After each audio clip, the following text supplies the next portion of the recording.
নারী শক্তি ও তার জাগরণ, ভারতীয় নারীর আদর্শ।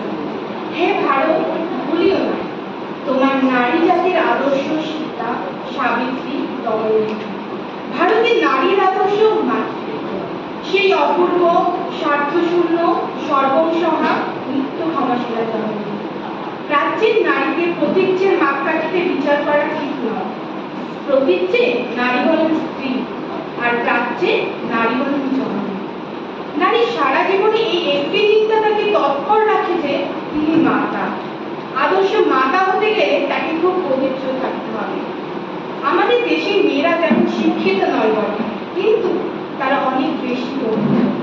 প্রত্যেক নারীর কাছে স্বামী ছাড়া অন্য সব পুরুষই সন্তানের মতো, এবং প্রত্যেক পুরুষের কাছে নিজের স্ত্রী ছাড়া অন্য সব নারী মায়ের মতো মনে হওয়া উচিত।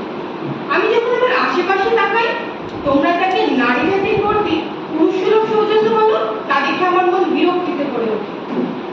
স্ত্রী পুরুষ ভেদ মন থেকে মুছে ফেলে যতদিন না তোমরা মানবিকতার সাধারণ দৃষ্টিভঙ্গিতে পরস্পর মেলামেশা করতে পারছো, ততদিন তোমাদের নারী সমাজের ঠিক উন্নতি হবে না। তারা ততদিন তোমাদের খেলার পুতুলি হয়ে থাকবে, তার বেশি নয়।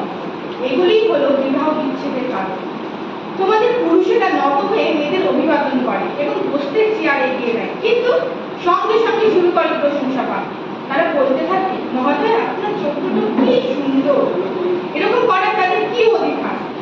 পুরুষ কি করে এত দুঃসাহসী হতে পারে, আর তোমরা মেয়েরাই বা কি করে এসব অনুমোদন করো? এই ধরনের মনোভাব মানবিকতার অপেক্ষাকৃত নিজ দিকটাই বাড়িয়ে তোলে।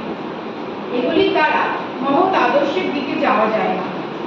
আমরা যেন না ভাবি যে আমরা পুরুষ বা স্ত্রী, বরং আমরা যেন ভাবি আমরা মানুষ মাত্র। জীবনকে সার্থক করার জন্য এবং পরস্পরকে সাহায্য করবার জন্যই আমাদের জন্ম। মেয়েদের অবমাননা করার ফলে জাতি অধঃপতন। ভারতের দুই মহাপাপ, মেয়েদের পায়ে দলানো আর জাতি জাতি করে গরিবগুলোকে পিষে ফেলা। আমরা স্ত্রীলোককে নীচ, অধম, মহাহেয়, অপবিত্র করি। তার ফল আমরা পশু, দাস, উদ্যমহীন, দরিদ্র। শক্তি বিনা জগতের উদ্ধার হবে না। আমাদের দেশ সকলের অধম কেন, শক্তিহীন কেন? শক্তির অবমাননা এখানে বলি। পুরুষ ও স্ত্রীলোকে কোনো তফাৎ থাকা উচিত নয়। এদেশে পুরুষ মেয়েদের এতটা তফাৎ কেন যে করেছে তা বোঝা কঠিন। বেদান্ত শাস্ত্রে তো বলেছে, একই চিৎসত্তা সর্বভূতে বিরাজ করেছে। তোরা মেয়েদের নিন্দাই করিস, কিন্তু তাদের উন্নতির জন্য কি করেছিস বল দেখি?